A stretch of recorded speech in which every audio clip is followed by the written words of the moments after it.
What's up? What's up? What's going on, people? How's everyone doing? Welcome to the show. Welcome to the episode. Welcome, welcome, welcome all. Um, First of all, I'd like to give an honor to everyone for just being able to think about us and catch up with us on the podcast. Hopefully, you guys having a great week. Everything's looking up for you. Everything is better. It will get better. It takes time. I want to also apologize. I'm so sorry that the episode didn't come out at 5:30 in the morning like it normally does. I overslept. So I'm so sorry, guys. Normally, I take care of things the night before, and I don't know. Maybe I forgot. I don't know. Tired. It does happen, but hopefully it doesn't happen frequently. But nevertheless, I got a great episode for you, and hopefully you guys will enjoy this content that I have for you. Have some good things going on. I kind of want to do a continuation from the last podcast that I gave out about, is it better going to college or getting a trade? But before we get into that, I actually got something else I want to talk about.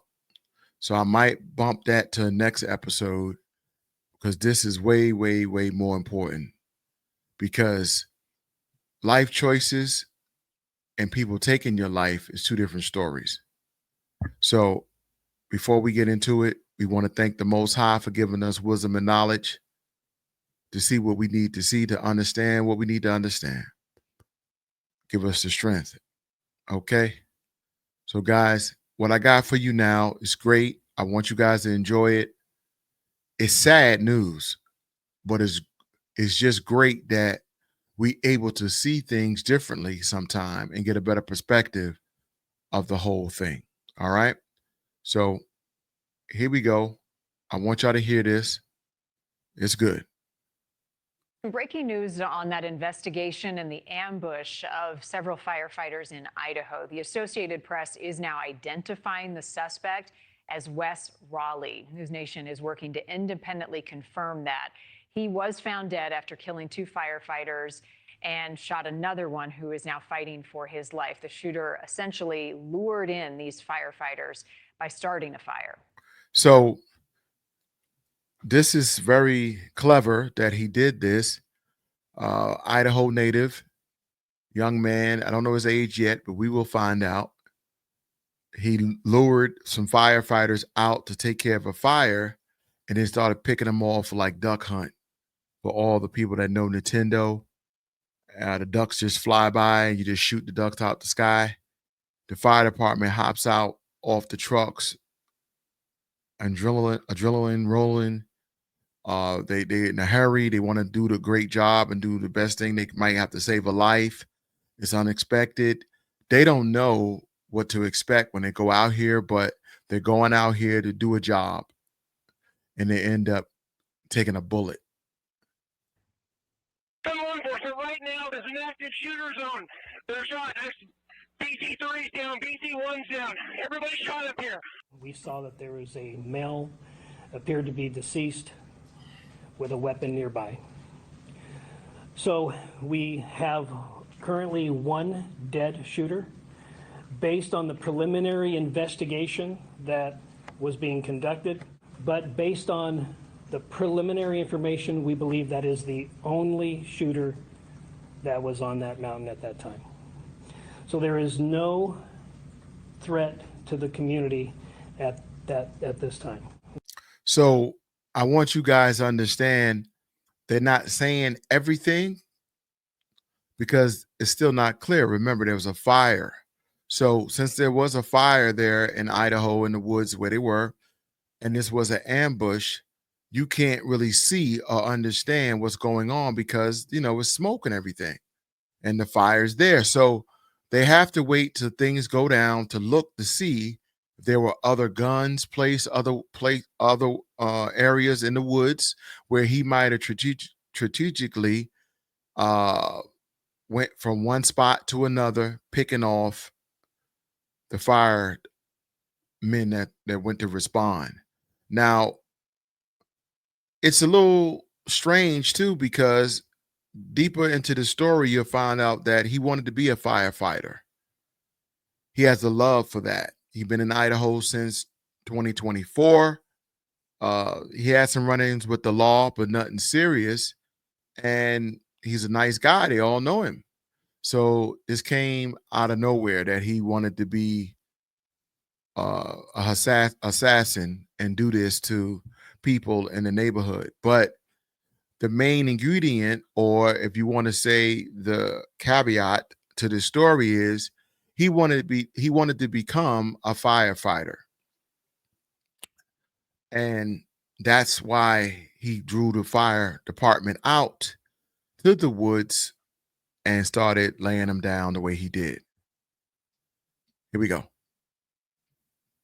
We do believe that the suspect started the fire. This was a total ambush. These firefighters did not have a chance.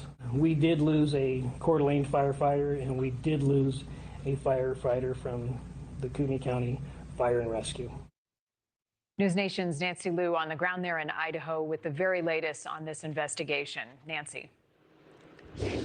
And Marnie, we're working to get confirmation and verification on that major new development. What the AP is identifying the suspect as Wes Raleigh.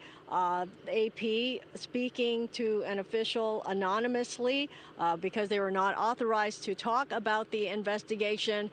But the sheriff, the Kootenai County Sheriff, Bob Norris, said last night that this suspect was found dead with a firearm near his body, and the officials had used cell phone data to hone in on a wooded area, and that's where they found the suspect's body, and they had to immediately remove the body as well as the firearm and any other evidence that was in that area because the wildfire was spreading. And of course, that is a wildfire that the sheriff said the suspect set himself in order to lure the firefighters to the mountain and then ambush them with gunfire. Now, we're expecting investigators to head up to the mountain today to search for additional physical evidence, and that may include additional weapons.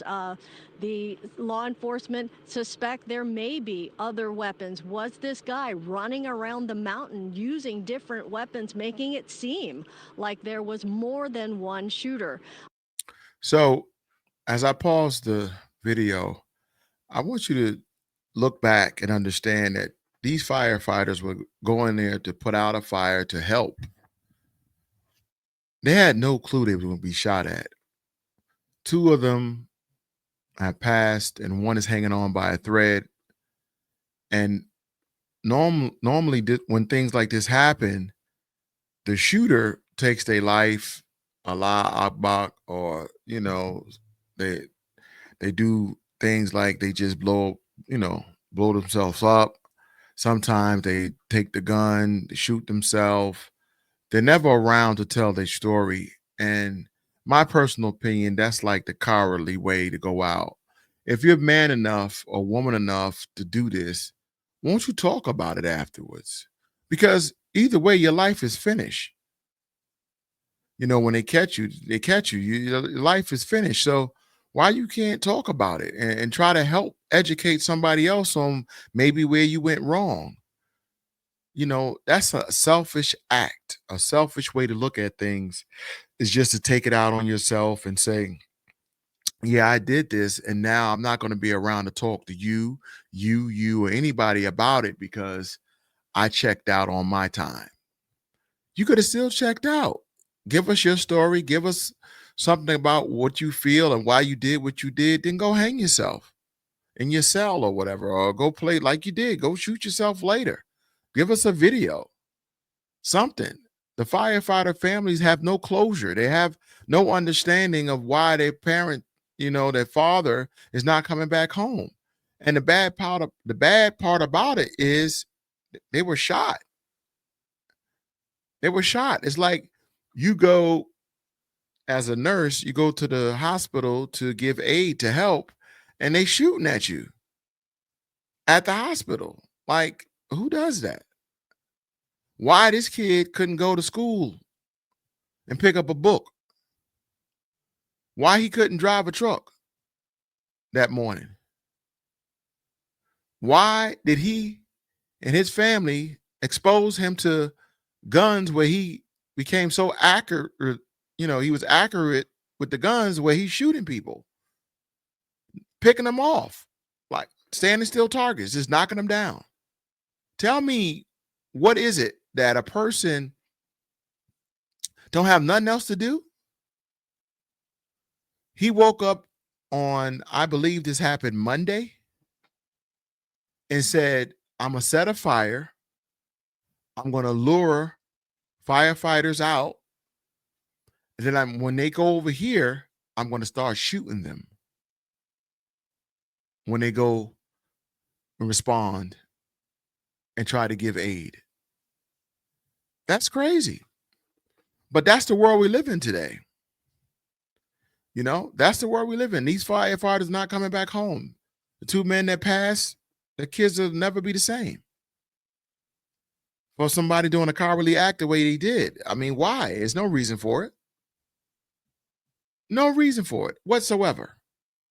If you felt so gruntled about it, or so confused or mad or angry, why you had to affect somebody else's life? Why you just didn't take your own life and call it a day? I say that all the time. Depression,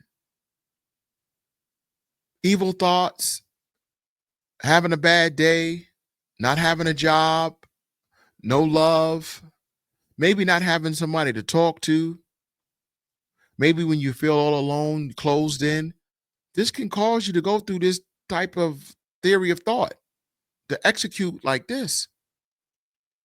That's all I can think about is why something like this will come up in your mind to do.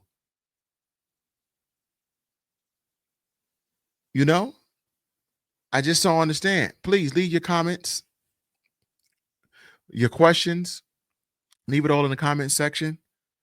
I want to know. I want to hear from you guys. I want you guys to tell me, how do you feel about this? What do you think would happen? Did it happen just because he had a fantasy of being a firefighter and maybe he didn't pass the test and all of a sudden he went gung-ho? It could have happened. I mean, I don't know. I hope that didn't happen like that. I hope that's not the reason why he did what he did, but that's what it's leading to. They said it was like having multiple shooters there. So this kid was on point.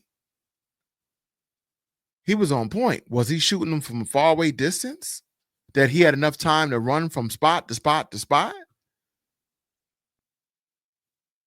And then had enough time still to kill himself? If that's what happened? We'll never know. Speculation, our theory of thought, perspectives. These things are all there for you to make your own assumption, conclusion. I don't know. I have no clue. I do know you can't avoid it. This can happen any given time. And anywhere this can happen like this. And it's not that well thought of, but it doesn't need to be, because it's a need. And when there's a need, there'll be somebody there to solve the need. Content creators will tell you, if you create content, there's a need for, people will watch it. It's that simple. It is that simple. If you have something that solves or bring up an issue, or can have someone solve an issue, the need is them having to solve the issue. People will watch it. So in this case, the need is putting out the fire. And people will come to put out a fire. Firefighters will come automatically, all day and twice on Sunday. So they came out. This never happened in this town before, in this county. Never happened before. So they came out strong, without a concern in the world. But I guarantee you now, the next 3 fires they go to, I guarantee you the next 3 fires they go to, they're going to look both ways before they get out that truck. They're going to look all around before they get out that truck again. Because now the stigma is on you that you could get shot. Not just burn in the fire, you can get shot. And that's where we at in 2025. I'm not going to harper on that too long, but I just wanted you guys to understand and see and hear that because it's something to check out. I enjoy it. You know, I don't enjoy it happening to anyone, but I do enjoy seeing somewhat of the creativity of getting the job done or what you want to do. If you have so much creativity doing so much negative stuff, why you can't do positive stuff with the same creativity? I don't understand. You know, I say that all the time. You know, we have money to do what we want to do, not what we should do. Why? Because we always want different things because we work. So being that we work, there's a need of what I can do with my money. See what I just said? What I can do with my money. What I need, not what I need to do with my money. It's a want. Successful people in this world do what they need to do. People that struggle a lot of times, they're always doing what they want to do. A lot of times, if you do what you need to do, not what you want to do, you get ahead. It might take a little longer, but you can do it. Just my little bit of wisdom. Okay? My little bit of wisdom. And again, guys, I'm sorry that this a late episode, but it is out. It will be out by the time you hear my voice. It is now 8:43. When I said that, by 9:30, this episode will be published on Tuesday. So I'm sorry again. But I just want to let you guys know that, you know, if we can figure it out how to do what we need to do, not what we want to do, we will be ahead of the game, you know? So the next topic, and I'm not going to hold you. The next topic is really good. It's short, but it's something that happened. And I'm happy that it's a good ending. Here we go.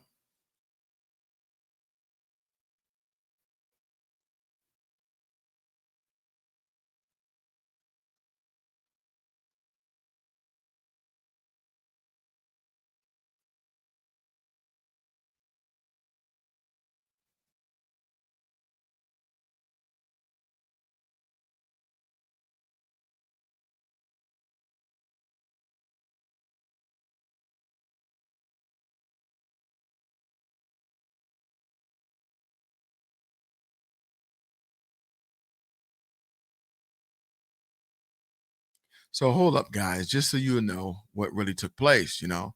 They're on a Disney cruise. You know, the man is out there with his family. He's chilling. They did a 4-day cruise. And you know, things are going great on the 4-day cruise.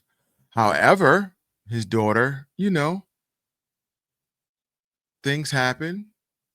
His daughter fell overboard. So when the girl fell overboard, you know what dad did? He said, well, since you jump, I'm jumping too. That's what's up. Let's listen up. A hero. He's a hero. He couldn't get to the life preservers because he was holding on to his daughter. Laura Amador says the captain slowed the ship and turned it around as a small rescue boat raced out to the pair. The ship was moving quickly, so quickly. It's crazy how quickly the people became little tiny dots in the sea and then you lost sight of them. The incident happened yesterday as the Disney Dream returned to South Florida after a 4-night voyage to the Bahamas. Passengers credit crew members for reacting quickly and say they appeared highly trained and prepared for this exact situation. And everyone was like cheering on the ship, and just the amazing quick response of Disney made a big difference. In a statement, Disney said, "We commend our crew members for their exceptional skills and prompt actions, which ensured the safe return of both guests to the ship within minutes." It's unclear how the child fell overboard. The ship has plexiglass safety barriers on its decks. Christian Benavides, CBS News, Fort Lauderdale. So that's a great ending, guys. Great thing that happened. God bless that man for jumping off that water and 4 stories high on the ship. But it ain't like losing a watch. You ain't lose a watch. Your hat didn't fly off. You lost a child. There's a big difference when you lose a child than losing a hat or a watch. You drop your iPhone watch, you might just about to buy another one. Your hat fall off. Yeah, you just go fly, go there, go to hat.com, whatever, get you another fitted. You lose a child. You can't just go to the neighborhood store and get a new one. You know what I'm saying? That's child hit the door, hit the road jack. Don't you come back? What you look like telling your parents? Yeah, me and Sarah, we was on a cruise, and Jordan just left, and what happened to him? Well, he fell in the water, and so after he fell in the water, what happened? You thought I was going in there to get him? You gotta forgive me, but everybody don't look at things the same. How many fathers would have jumped 4 stories on a moving cruise ship to catch their 5-year-old daughter? I would have did it. I might have would have drowned because I don't know how to swim, but I'd have definitely tried to get my child. The only tragedy would have been my life, not my daughter. On a serious note.